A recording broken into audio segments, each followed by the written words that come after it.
Connections of last year's Melbourne Cup runner-up Marmelo are still seething after the 7-year-old was one of 2 international horses scratched from next Tuesday's race. Both owner and trainer believe their horse is fighting fit and is victim of a flawed process. In racing, you can never be sure of where you'll finish, but there's no doubt from those involved with Marmelo of where he should start. And Hugh Bowman to get off on Tuesday morning when he galloped and say to me, Johnny's fitter, better, stronger than what he was last year. He's feeling enormous, all roads to Tuesday. I mean, I don't know how you can get any other opinion outside of that. Senior groom here, Tom Perry, who rides this horse, who's ridden this horse and loved this horse for 3 years. He's travelled with him everywhere. And if he knew there was anything wrong with the horse, he would tell me. Racing Victoria stewards made the call to scratch Marmelo last night after concluding a CT scan showed the horse was at risk of catastrophic injury. We believe that they are 2 separate lesions, and so there is the risk that it could progress to a fracture. We've done our risk profile and we believe that's the appropriate steps to take.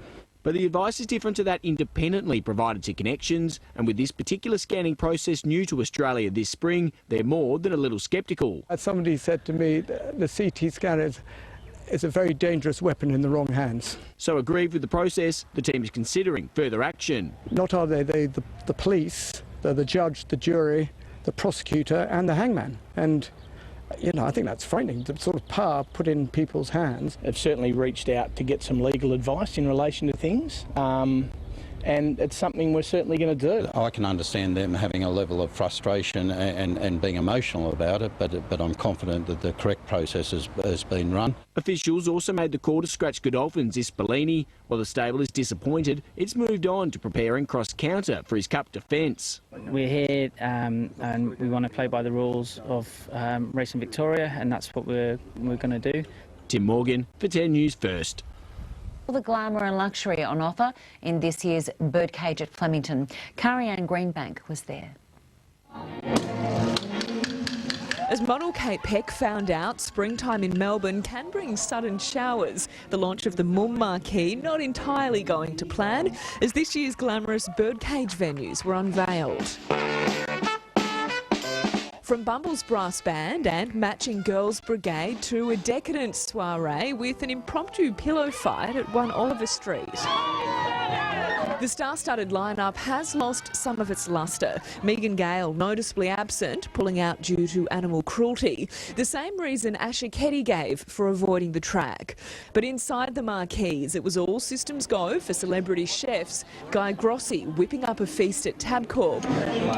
Instead of a red carpet arrival, this year guests will step out on the pink carpet imported from Milan. For those wanting a more low-key venue, Furphy cousins Sam and Adam have that covered. The ideal picture would be to see a whole group of friends and colleagues telling great stories with an icy cold Furphy beer. And as for the ultimate luxury, here in the Marquee, guests can press this big gold button and have a fresh glass of champagne, thank you very much, arrive in just a couple of seconds. Spare a thought for those who hand-picked the 10,000 gum nuts used in decorations at Lexus, and for jockey Glenn Boss helping with final touches as he waits to see if he's racing in the Cup. We could be here for weeks. Picasso's got nothing on us. From Saturday, the stir will begin with celebrities, fashionistas and punters streaming in for Derby Day. Thanks for coming! Carrie-Anne Greenbank, 9 News. And extravagance for those lucky enough to get in. Feathers were flying in the birdcage. With lavish decor and panoramic views, it's as elaborate as it is exclusive. More than 20,000 guests will spend the Cup Carnival in the luxurious Marquees, which took 2,500 workers to build.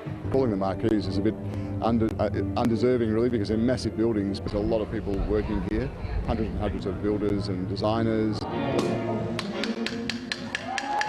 16,000 bottles of champagne will be served, including 2,500 in the Marquee.